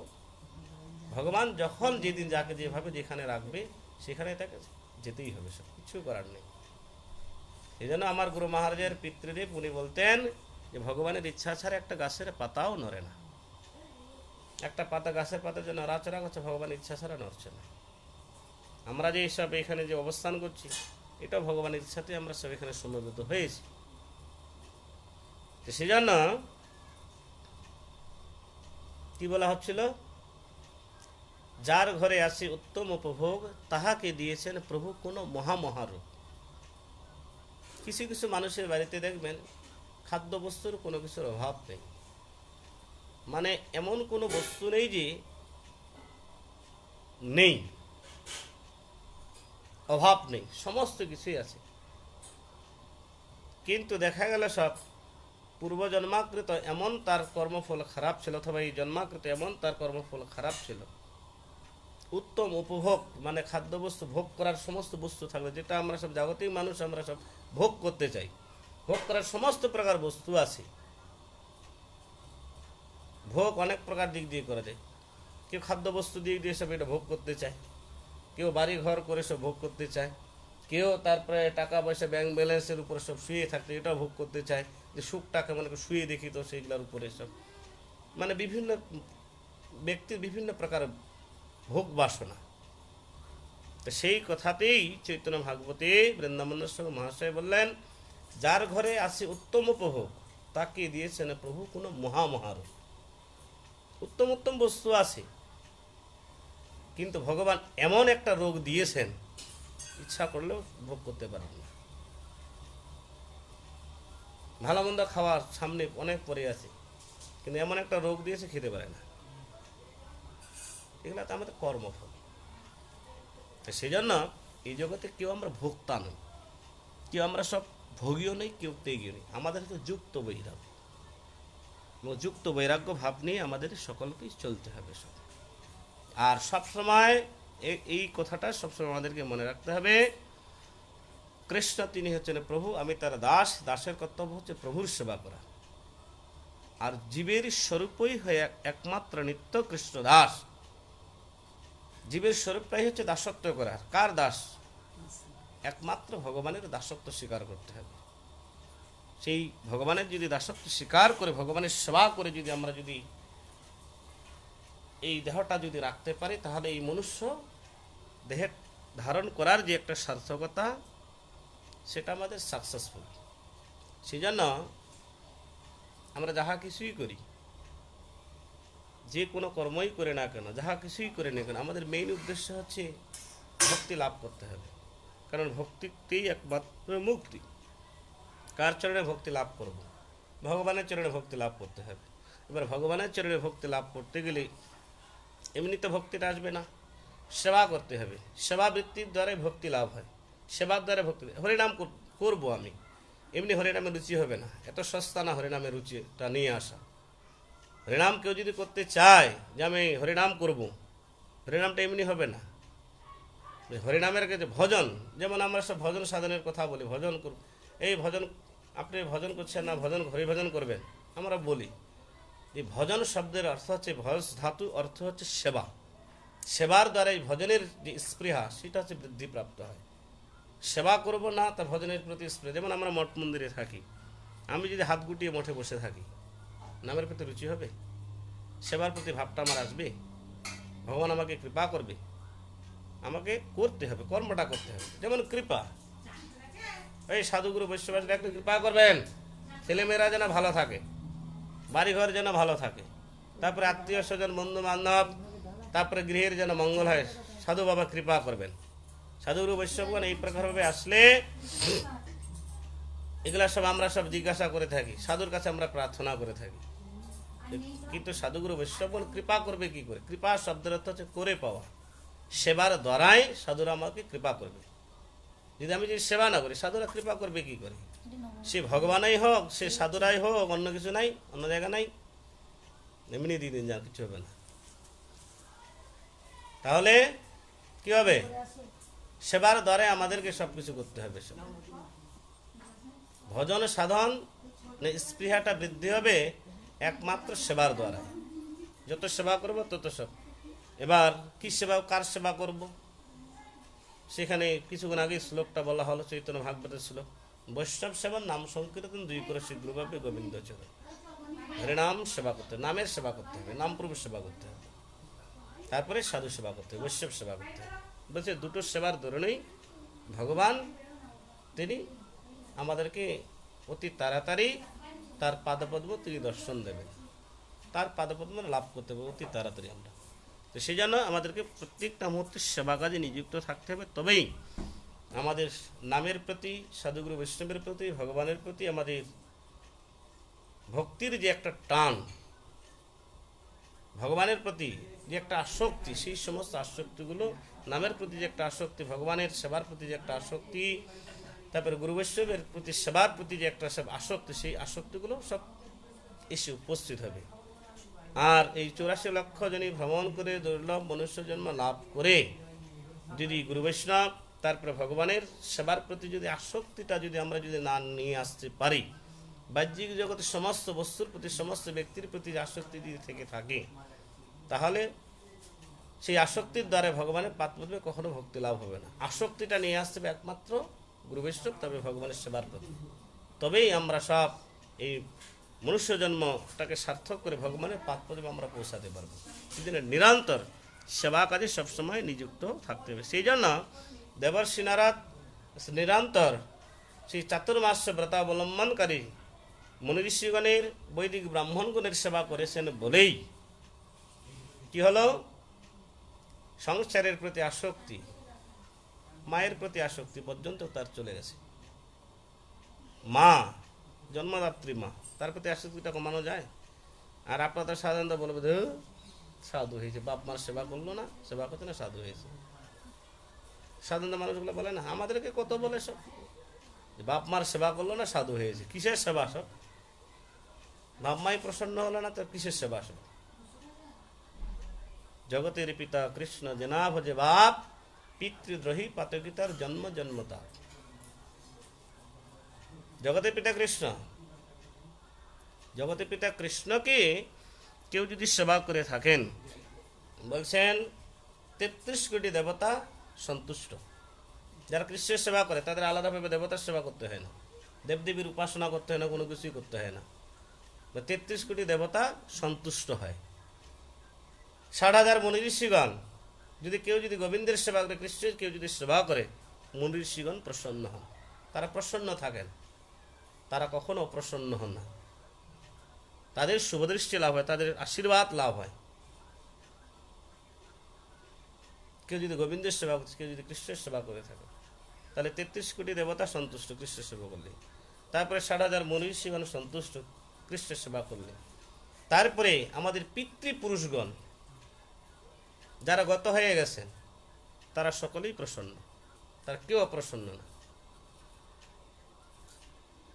আর বাহ্যিক জগতে বন্ধু বান্ধব আত্মীয় স্বজন, সেই জন্য আমাদের যারা ভক্ত হয়েছে, সাধু হয়েছে, কে প্রসন্ন হলো কেউ প্রসন্ন না হলো, বাহ্যিক জগতের কোন আত্মীয় স্বজন কেউ ভালোবাসলো কি না বাসলো সেটা আমাদের দেখার বিষয় না, সেটাকে আমরা সব ভূক্ষেপও করি না। যাকে প্রসন্ন করে তাকে প্রসন্ন আমাকে করতে হবে। যিনি প্রসন্ন হলে সবাই প্রসন্নতা লাভ করে। যিনি প্রসন্ন হলে আর কোনো কিছু বস্তুর প্রয়োজন হয় না। কি প্রসন্ন হলো না হলো, ভগবান যদি প্রসন্ন হয় তাহলে কি প্রসন্ন হলো কি না হলো সেটা কোনো কিছু যায় আসে না। সেই জন্য ভগবানকে প্রসন্ন করলেই সবাই প্রসন্ন হয়। ভগবানকে যদি প্রসন্ন যদি না করতে পারি তাহলে কাউকে প্রসন্ন করতে পারবো না। সব যেমন এক সময় একজন ভক্ত ছিলেন, আমাদের যেসব ইন্দ্রিয়গুলো আছে, ইন্দ্রিয়, আমাদের যে ইন্দ্রিয়গুলো আছে, যেমন আমরা সব এই মাছ, মাংস, রসুন, পেঁয়াজ, ডিম এগুলো সব ভক্ষণ করি। যারা অভক্ত তারা সব ভক্ষণ করে থাকে। তাদেরকে যদি হরিভজন যদি করার যদি কথা বলছে এখনো খেয়ে দিয়ে স্বাদ মেটেনি, এটা খাই আগে সব। যেদিন আত্মাটা চাইবে না সেদিন ছাড়বো। আত্মাটা এখন চাচ্ছি তো আত্মার খাওয়া, আত্মা মানে আত্মা, আত্মার খাওয়া তো মাছ, মাংস, রসুন, পেঁয়াজ এই সমস্ত অমেধ্য কুমেধ্য এই সমস্ত বস্তু তার খাদ্য না। আত্মার খাওয়া একমাত্র হরিনাম, ভগবানের নাম, ভগবানের সেবা, এটা হচ্ছে আত্মার খাওয়া। আর বাহ্যিক জগতে যে সমস্ত বস্তু ভালো মন্দ যেগুলোকে আমরা মনে করেছি, এগুলো আমার ইন্দ্রিয়গুলো খাচ্ছে, অথবা ইন্দ্রিয়গুলো খাচ্ছে আর বাপদাদু 14 গোষ্ঠী খেয়েছে, সেগুলো আমাদেরকে খাওয়া শিখিয়েছে, সেই জন্য আমরা খাচ্ছি। প্রত্যেকটা মানুষ অভ্যাসের দাস, সেই জন্য আমাদের ছোটোবেলা থেকে অভ্যাস, সেই জন্য সেই অভ্যাসের দাস হয়ে আমরা সব সেগুলো সব আমরা ভক্ষণ করছি। এবার ওই আত্মাটা যেদিন চাইবে না সেদিন ছেড়ে দেব, আর আত্মাটা যতদিন পর্যন্ত চায় ততদিন পর্যন্ত খাবো। বলছে আত্মার খাওয়া এই সমস্ত বস্তু না। তো এই যে আত্মার খাওয়ার কথা বলছে আত্মা খায় না, কারা খায়? ইন্দ্রিয়গুলো খায়। তো সে যা হোক কোনো না কোনো সাধুর মুখে সব শুনেছে যে ইন্দ্রিয়গুলো খায়। তো চিন্তা হচ্ছে তাহলে ইন্দ্রিয়গুলোকে আগে কন্ট্রোল করতে হবে, আমাকে এগুলোকে আগে বসে নিয়ে আসতে হবে। মানে সেগুলো খাওয়া দাওয়া সব ছাড়তে যাচ্ছে, আর যতই ছাড়তে যাচ্ছে তত আর বেশি করে চাচ্ছে, যতই ছাড়তে চাচ্ছে ততই আর বেশি করে যাচ্ছে। বলছে ইন্দ্রিয়গুলোকে প্রসন্ন, বলছে কেউ সন্তুষ্ট সেবার দ্বারা কেউ প্রসন্ন করতে, প্রথম প্রচুর পরিমাণে সেবা করছে, বলছে বেশি বেশি করে খেয়ে নেব, মানে এদের বেশি ইন্দ্রিয়গুলোকে খাওয়াবো। খেতে চাচ্ছিস তো, তোকে আগে খাওয়াই প্রসন্ন করবো, আগে খা, সেজন্য ভালো মন্দ বেশি বেশি করে খায়। এবার খেয়ে আবার প্রসন্ন করতে পারে, বলছে যত খেতে দেবে তত তারা বেশি করে চাইবে, যত তাদের ইন্দ্রিয়গুলোর মানে বাসনা যত পূরণ করতে চাইবে তত তাদের বাসনাগুলো বৃদ্ধি হবে, ইন্দ্রিয়গুলো আরও চাইবে। তো সেজন্য এই প্রকারভাবে সব ইন্দ্রিয়গুলোর সেবা করতে করতে ইন্দ্রিয়গুলো আর কিছুতেই বসে আসছে না। তখন এক সাধু বাবার সঙ্গে, হঠাৎ করে এক সাধুর সঙ্গ হয়েছে, সেই সাধুকে তখন বললেন যে সাধু বাবা, ইন্দ্রিয়গুলোর আমি সব সেবা করে তাদেরকে প্রসন্ন করতে চাচ্ছি, এত সেবা করাচ্ছি তাদের, কিন্তু তারা কিছুতেই প্রসন্ন হচ্ছে না। বলছে ওইভাবে সব যেভাবে তুমি সেবা করছো তাদের বলছে কোটি জন্ম চলে যাবে, সেগুলোকে বসে রাখতে পারবে না, আর বসে নিয়েও আসতে পারবে না, কোটি জন্ম চলে যাবে। বলছে সর্বেন্দ্রিয়ের ঈশ্বর একমাত্র ভগবান কৃষ্ণচন্দ্র, সেই ইন্দ্রিয়গুলোকে পরিত্যাগ করতে মানে ওদের বশীভূত করতে গেলে একমাত্র ভগবানের নিরন্তর সেবা করতে হবে। ঐকান্তিক ভক্তির দ্বারাই যদি ভগবানের যদি সেবা করা হয়, গোবিন্দের যদি সেবা করা হয়, অটোমেটিকভাবে ইন্দ্রিয়গুলো তারা আস্তে আস্তে আস্তে দুর্বল হয়ে পড়বে, সর্বেন্দ্রিয় দুর্বল হবে একমাত্র কৃষ্ণ সেবার দরুনে। আর কৃষ্ণ সেবা যদি না করে ইন্দ্রিয়গুলো তারা আরও সবল হবে সব। তাহলে কৃষ্ণের সেবা করতে হবে, ভগবানের সেবার দরুনেই সমস্ত কিছু দূরীভূত হয়। বিশেষ করে দেবর্ষি নারদ যে পূর্বজন্মে তিনি দাসীর পুত্র হয়ে বৈদিক ব্রাহ্মণগণের, বৈদিক বৈষ্ণবগণের, বৈদিক মনীষীগণের যে সেবা করেছেন নিরন্তর, তার মধ্যে ভাব চলে এসছে যে একমাত্র ভগবানের সেবা ছাড়া কোনোটাই শ্রেষ্ঠ না। ভগবানের সেবা নিরন্তর, ভগবানের প্রতি তার ঐকান্তিক ভক্তি, ঐকান্তিক আসক্তি চলে এসছে। তো সেই জন্য বৈরাগ্যভাব এসে গেছে, গৃহ পরিত্যাগ করবেন। তো সেজন্য সমস্ত কিছু ভগবানের চরণে আত্মসমর্পণ করে দিলেন যে আমার মাকে আপনি একমাত্র দেখবেন। তো ভগবানের চরণে যে একবার আত্মসমর্পণ করে, সেই আত্মসমর্পণকারী ভক্তকে ভগবান কখনো পরিত্যাগ করেন না। যে তার শরণ নেবে, বলছেন শরণাগত কিঙ্কর, শরণাগত বৎসল হচ্ছেন ভগবান। সেই জন্য ভগবানের যারা একবার শরণ গ্রহণ করে থাকেন, ভগবান কোনো প্রকারভাবে তাকে পরিত্যাগ করেন না, তাকে তার চরণে তাদেরকে রেখে দেন এবং তার চরণ যেন লাভ করতে পারে সেই প্রকারভাবে তাকে রতি মতি ভক্তি সেই প্রকারভাবে প্রদান করে থাকেন। সেই জন্য দেবর্ষি নারদের মনে মনে একটা কিন্তু কিন্তু ছিল, মাকে ছেড়ে কি করে যাব, কি করে যাব। তো দৈবক্রমে ভগবান একটা সর্পকে উচ্ছিষ্ট করে, মানে উপলক্ষ করে, সর্পকে উপলক্ষ করে সেই দেবর্ষি নারদের যে পূর্বজন্মে যে দাসী শূদ্রাণী, তার মা যে ছিল, তার মাকে সর্প দংশন করেছে। সর্প দংশনে তার মায়ের মৃত্যু। এটা ভগবানের দ্বারাই সব। দেবর্ষি নারদ, দেবর্ষি নারদের প্রার্থনা যে মা থাকলে আমি বৈরাগী হতে পারছি না, যেতে পারছি না। সেজন্য তাই বলে এই না যে দেবর্ষি নারদ চাইলে যে মা মরুক তাড়াতাড়ি, এটা চাইল না। সেবার প্রতি একটা নিষ্ঠা, সেটা চাইল। তো সেবার প্রতি একটা টান আছে, কারো সেবার প্রতি তার রুচি রুচি। তো তাই বলে সে মাকে ভালোবাসতো না। অনেকে যদি এই সমস্ত কাহিনী যদি শুনে যে কেমন সাধু, কেমন বৈরাগী, সারা বিশ্ব ব্রহ্মাণ্ড হরিনাম করতে করতে সব ভূত, সব দেবর্ষি নারদ বিনা বাদন করতে মায়ের মৃত্যু কামনা করেছে। মায়ের মৃত্যু, যেমন পরশুরামের যদি আপনারা যদি লীলা যদি শুনেন, পিতার আদেশে মাকে পর্যন্ত বধ করেছিলেন। মাকে পর্যন্ত খড়গ দিয়ে, ত্রিশূল দিয়ে সব মেরেছিলেন, সব মেরে দিয়েছিলেন সব। বাবা বলেছে মারো, ওকে মারো, মাকে মারো। তিনি পিতৃভক্ত ছিল। আর পরশুরাম তো সাধারণত কেউ ছিলেন, ভগবানের একটা অংশ, ভগবানের কলাংশ অবতার। সেই পরশুরাম পর্যন্ত মাকে বধ করেছিল পিতার আদেশে।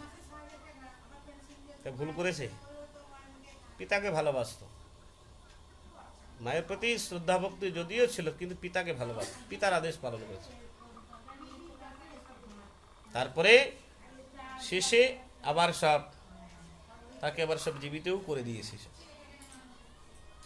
যেমন আমরা সব সাধারণত মানুষরা, ভক্তরা তো সব সেগুলো খায় না, মাছ মাংস। বলছে মাংস ভক্ষণ কে করবে?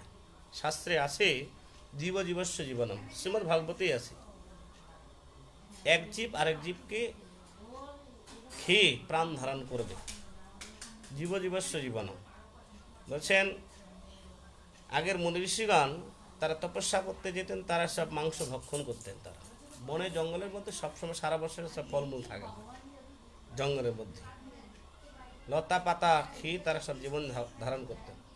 তারা, আপনারা দেখবেন তারা হরিণের মাংস খেতেন, তারপরে অন্যান্য প্রাণীরও তারা মাংস খেতেন। কিন্তু তাদের এত তপস্যার প্রভাব ছিল, তপস্যার প্রভাবে একটু মাংস থাকলে সেই প্রাণী, যে প্রাণীর মাংস খেয়েছে সেই প্রাণীটাকে প্রাণদান করতে পারতেন। তাদের সেই ক্ষমতাটা ছিল। কিন্তু আমাদের কলিযুগের মানুষের ক্ষমতা আছে একটা জীবকে হত্যা করে তাকে প্রাণদান করবো। যেমন আমি সায়েন্সের ছাত্র ছিলাম, তো ওই আমাদের সব ক্লাস হতো, জীববিজ্ঞানের সব ক্লাস হতো সব। একটা ব্যাংকে কেটে স্যার সব ওটাকে কেটে টুকরো টুকরো করলো, সব আলাদা আলাদা করলো। উনি আবার সব জোড়া দিল, উনি আবার বেঁচে গেল, ব্যাংকটা দিয়ে লাফিয়ে চলে যাচ্ছে। আর আমরা সব কাটছি, কেটে সব আমরা জোড়া দিচ্ছি, আমাদের সব মরে গেছে। মানে প্র্যাকটিক্যালি আমাদেরকে দেখাচ্ছে কিভাবে কি করতে হবে সব। সেটা সব মানে সব মানে অজ্ঞান করে দিল, প্রথমে অজ্ঞান করে দিয়ে সব সব কিছু হাত পাগুলো সব পুরো আলাদা করে দিল, সমস্ত কিছু বের করে দিল, সব কিছু সব আলাদা করে দিল দিয়েটি। তারপরে কিছুক্ষণ পরে সব আমাদেরকে দেখালো, তারপরে আমি আবার সব জুড়ে দিচ্ছি, আবার জুড়ে চলে যাচ্ছে, লাভ দিয়ে চলে যাচ্ছে। আর আমরা সব কেটেছে, আমাদেরকে সব করতে বললো, আমরা করছি। আমাদের একটা একটা যে কটা আমরা ছাত্র ছিলাম সব কটারে মরে গেছে। তো সেজন্য কিছু কিছু কার্যক্ষেত্রে আমাদের অধিকার নাই, সেই জন্য প্রাণীবধ করার আমাদের অধিকার নেই। প্রাণীবধ সেই করবে যে প্রাণটাকে দিতে পারবে, সেই প্রাণীবধ করবে। আমাদের যেহেতু অধিকার নেই, সেই জায়গায় যেহেতু আমরা সব পৌঁছাতে পারিনি, তো প্রাণী বধ করে তার মাংস ভক্ষণ করবো কিসের জন্য? সেজন্য সেগুলো হচ্ছে মানুষের খাদ্য না, হিংস্র প্রাণী তাদের খাদ্য। তো যা হোক, সেই দেবর্ষি নারদ ভগবানের কাছে প্রার্থনা করলেন মায়ের জন্য। মা তখন কি করলেন, থাক। সর্প দংশনে তার মায়ের মৃত্যু হলো। তখন দেবর্ষি নারদ দেখলেন যে মা তো চলে গেছে, এবার আমার রাস্তা ক্লিয়ার। তিনি তখন সংসার পরিত্যাগ করে, গৃহ পরিত্যাগ করে তিনি জঙ্গলে গিয়ে সব হাজার হাজার বছর যাবত তপস্যা করেছিলেন। তপস্যা করার প্রভাবে ভগবান দৈববাণীতে তাকে বলে দিলেন, হে দেবর্ষি, এই জন্মে তুমি আমাকে দর্শন করতে পারবে না, কারণ এই দেহের দ্বারা তুমি আমাকে দর্শন করতে পারবে না, আর চর্মচক্ষের দ্বারা তুমি দর্শন করতে, তোমার দিব্য চক্ষুর প্রয়োজন। তো যা হোক, এই দেহটা তোমার সব পরিত্যাগ করতে হবে, এর পরের জন্মে তুমি আমাকে দর্শন করতে পারবে সব। এই প্রকার ভাবে ভগবান কৃপা করেছে। তারপরে তার পরের জন্মে ভগবানের দর্শন পেয়েছিলেন। তো তার পরের জন্মে দেবর্ষি নারদ নাম হয়েছে সব, এক জন্মে হয়নি। তো সেই জন্য ভজন সাধনের প্রভাবেই সমস্ত কিছু লাভ হয়, ভজন সাধনের প্রভাবেই ভগবানকে সব প্রাপ্তি হয়। যদি ভজন সাধন যদি না করি, ভগবানকে কখনো আমরা সব লাভ করতে পারবো না। সেই জন্য ভগবানের প্রতি ভক্তিটাকে নিয়ে আসতে গেলে আমাদের সেবায় সবসময় নিযুক্ত থাকতে হবে। ওই ছোট্ট একটা উদাহরণ দিচ্ছি। বামনডাঙ্গায় যখন আসলাম প্রথম থাকার জন্য বাংলাদেশ থেকে, মায়াপুরে এসেছি, মায়াপুর থেকে এখানে আসলাম, 7 মাস ছিলাম। তো মনটা খুব চঞ্চল। শিলিগুড়িতে দাদা আছে, দাদার বাড়ি আছে। তো গুরু মহারাজও আছে, দেখলাম। গুরু মহারাজকে বললাম যে গুরু মহারাজ ভালো লাগছে না, মনটা সব খুব চঞ্চল। তো দাদার বাড়িতে গিয়ে ঘুরে আসি। বলছে কয়দিন থাকবেন? বলছে 1 সপ্তাহ থাকবো। তো দাদা কি ভক্ত? আমি বলছি না, ভক্ত না, অভক্ত। বলছি ভগবানের সেবা ছাড়া একটা মুহূর্ত থাকা যায় না, সময় নষ্ট করা যায় না। আপনি 7 দিন থাকবেন দাদার বাড়িতে, দাদা আবার অভক্ত, না হবে আরতি দর্শন, না হবে সব সাধুগুরু বৈষ্ণবের সেবন, না করতে পারবেন কোনো সেবা কাজ, না ভগবানের জন্য রান্না পূজা, কোনো কিছুই হবে না আপনার। যাওয়ার কি দরকার? কিন্তু আমার মনটা তো চঞ্চল। হ্যাঁ, গুরুদেব যেটা বলছে সেটা সব হয় না, যাই একটু ঘুরে ফিরে আসি সব। তো গুরু মহারাজ হাও বললো না, না বললো না, শুধু এইটুকুই বললেন যে ভগবানের সেবা ছাড়া একটা মুহূর্ত থাকা যায় না।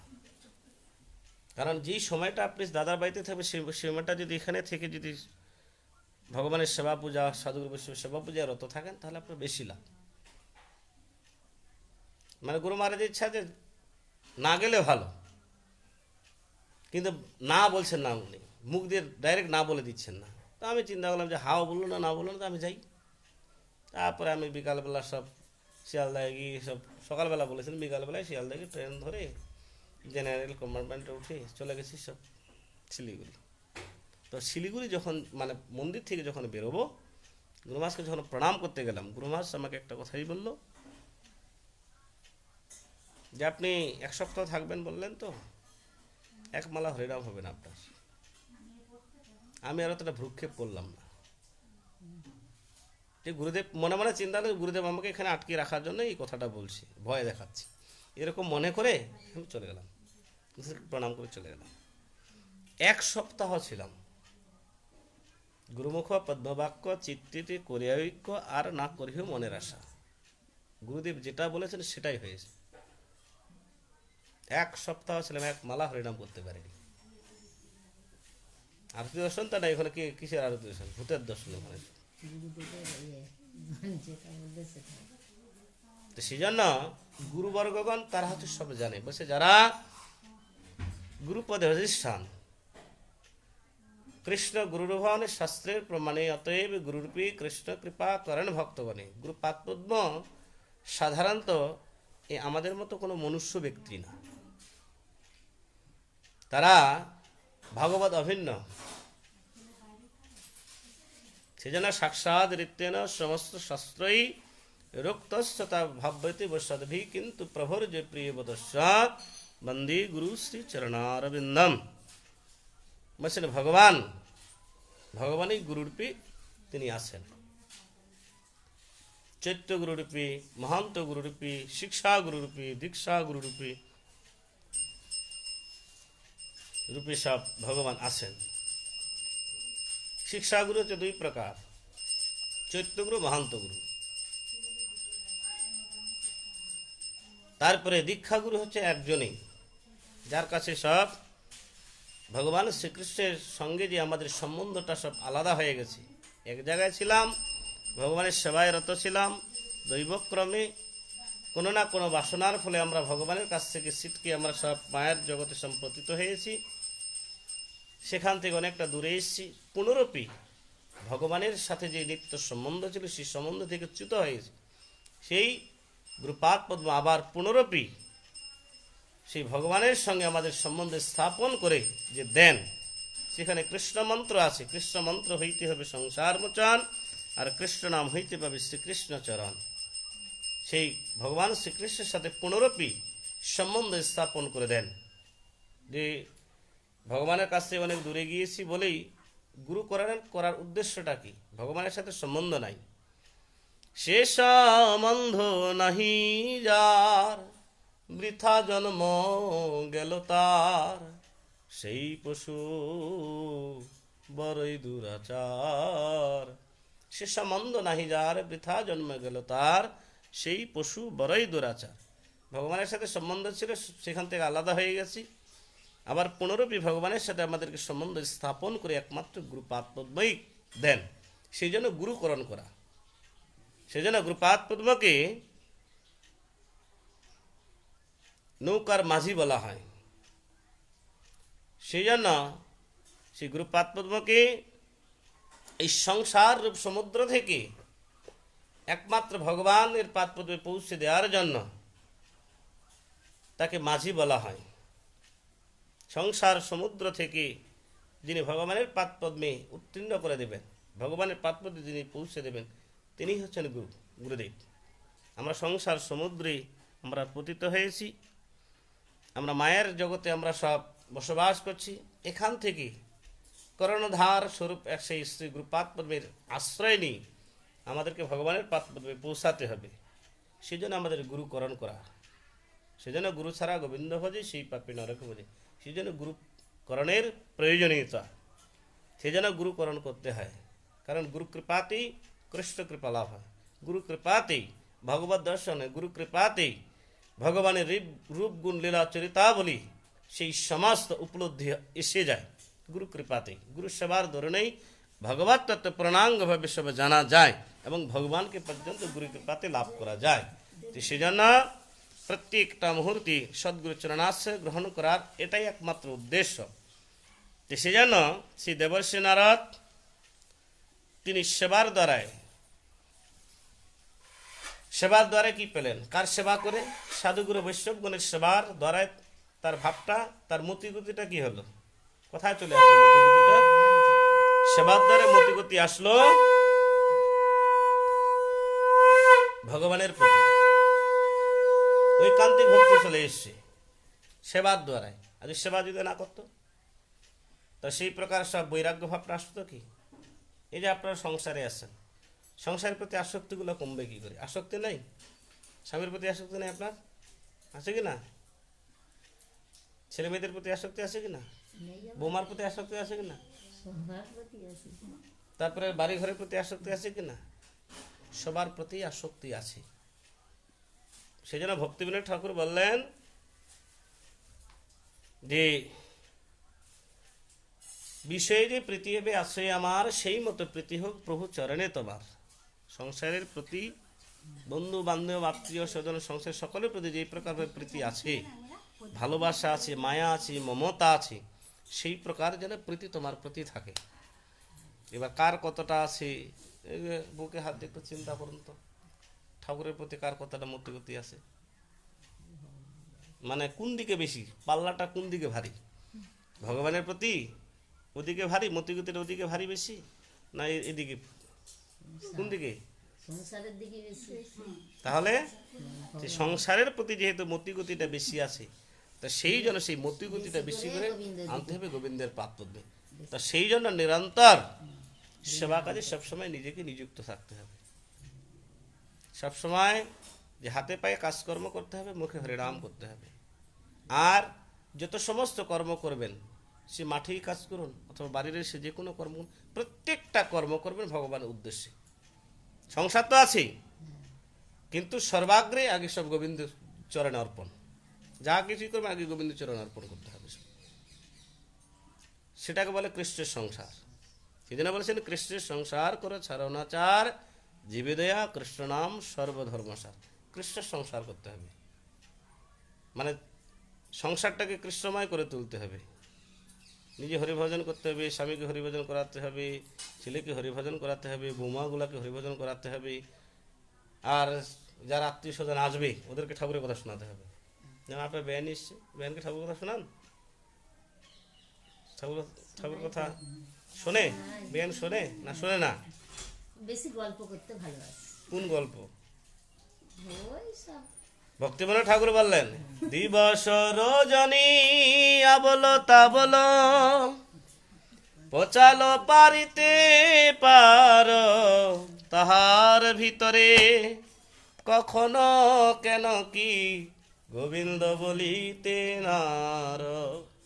দিন রাত 24 ঘন্টা কত আবল তাবল কথা বলছে, তার ভিতরে সব গোবিন্দ কথা সব উচ্চারণ করতে হবে না? সেই জন্য সব বেয়ানকে শেখাবেন। বেয়ানকে বলবেন যে সেইগুলা সব কথা বাদ দিন, হরিনামের কথা সব, সবসময় ভগবানের কথা। বিয়ান বলে অত সময় নেই, মরলে সময় হবে। বিয়ান আমার প্রভু তো বিয়ান বিয়ান নেই তো বলছে, বিয়ান এসেছে বলে। বিয়ান না এলে কি বলতে? আমার প্রভু আমাকেই বলছে না, আপনাকে কেন্দ্র করে বেয়ানকেই বলছি আমি। কেন্দ্র কিন্তু আপনি, বেয়ানকেই শোনাচ্ছি। হয়েছে ভোগ হয়েছে, আমাকে আবার বেরোতে হবে। তো তাহলে শুনুন, সময় এবং স্রোত কারোর জন্য অপেক্ষা করে না। এই যে আজকে যে সময়টা আমরা এখানে সব বসে বসে আলাপ আলোচনা করলাম, এই সময়টা ফিরে পাবো কি? হাজার যদি মাথাটা যদি দেয়ালের মধ্যে ঠুকি না, তবু সব এই সময়টা আর ফিরে পাবো না। সেই জন্য সময় এবং স্রোত, নদীর স্রোত কখনো অপেক্ষা কারোর জন্য করে না। সময়ের মূল্য দিয়ে চলতে হবে, যেন সময় যেন আমাদের বৃথা না যায়। সবসময় হরিভজন করার, সবসময় হরিগুণগান, তারপর সবসময় হরিভজন করার যে সমস্ত সিস্টেম, সেই সমস্ত নিয়ম কানুনগুলো সব করতে হবে। তারপর হরিনাম করার চেষ্টা করতে হবে। হাতে পায়ে কাজ করবেন, মুখে হরিনাম করবেন, নিজে হরিনাম করবেন, অপরজনকে হরিনাম করার উপদেশ করবেন। সব যারা করতে চায় না তাদেরকে বেশি বেশি করে শোনাবেন। আমার গুরু মহারাজ বলতেন যে, গুরু মহারাজকে এক সময় আমি সব অভিযোগ করেছিলাম যে একটা বাড়িতে যাই, ওই বাড়িতে সব সাধুকে দেখতেই পারে না, শুধু গালিগালাজ করে সব। ওর বাড়িতে বেশি যাবেন, ওর বাড়িতে বেশি করে যাবেন। আমি কি করে যাবো গুরু মহারাজ, ওর বাড়িতে সব যাবো সব বেশি করে। যখনই যায় তখন খারাপ কথা বলে, যখনই যায় তখন এমন কথা বলে মানে পিন্ডি জ্বলে যায়, পিত্তি জ্বলে যায়। তো কি করে যাবো ওই বাড়িতে? বসে একদিন যাবেন গালি খাবেন, দ্বিতীয় দিন যাবেন গালি খাবেন, তৃতীয় দিন যাবেন তবু গালি খাবেন, চতুর্থ দিন আর একটা গালিও দেবে না। আপনি পরীক্ষা করে দেখুন। আমি সেই প্রকারভাবে সব প্রথম দিন তো গিয়েছি, একদিন তো প্রথম দিন গালি খেয়ে এসেছি, গুরু মহারাজের কথা মতো দ্বিতীয় দিন গেলাম, সেদিনও গালি দিয়েছি। তারপরে তৃতীয় দিন গিয়েছি, তৃতীয় দিনেও গালি দিয়েছি। আর চতুর্থ দিন গিয়েছি প্রায় মনে হয় মানে প্রথম দিন যাওয়ার পরে দ্বিতীয়বার গেছি 15-16 দিন পর, তারপর তৃতীয়বার যখন গিয়েছি 1.5 মাস পরে, আর চতুর্থবার যখন গিয়েছি 6 মাস পরে গেছি। যখন 6 মাস পরে যখন গেলাম তখন গালি তো দূরের কথা, এসে আগে মানে যখনই গেটের সামনে গিয়েছি, বাবা সাধু বাবা ভিতরে আসো, এসে বসতে দিয়েছি। কিসের জন্য এসছেন, কোথা থেকে এসছেন, আগে তো জিজ্ঞাসা তো দূরের কথা, সাধু গেটে এসছে মানে তারাও সাধুকে সব কোথাকার সাধু এসছে, সব ভণ্ড সাধু সব মানে কটু কথা বলে সব তাড়িয়ে দিচ্ছে। বলছে যারা হরিনাম করতে চায় না, একবার বলবেন শুনতে চাইবে না, দ্বিতীয়বার বলবেন তবু করতে চাইবে, শুনতে চাইবে না, তৃতীয়বার বলবেন, তৃতীয়বার শুনে, চতুর্থবার ঠিক করবে সব। বলছে যারা বেশি করে সব মানে বিষয়ী মানে বিমুখ, কৃষ্ণ বিমুখ, তাদেরকে কৃষ্ণ উন্মুখ বসে অতি তাড়াতাড়ি করা যায়। যারা সব ওই ভগবানকে ভালোবাসে, ভগবানকে মানে না বলে না, তারা আবার তাড়াতাড়ি সব, যারা মানে না তারা আবার তাড়াতাড়ি সোজা হয় না।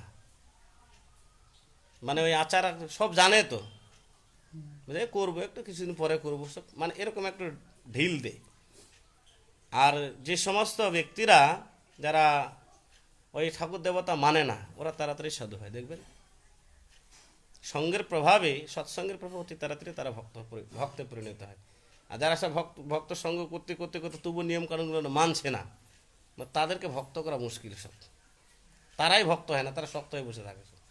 কিন্তু যারা দেখবেন সব মানে মানছে না, তাদেরকে একটু সঙ্গ দেবে, দেখবে তারা তাড়াতাড়ি সাধু হয়ে যাবে সেই নিয়মকানুন আছে।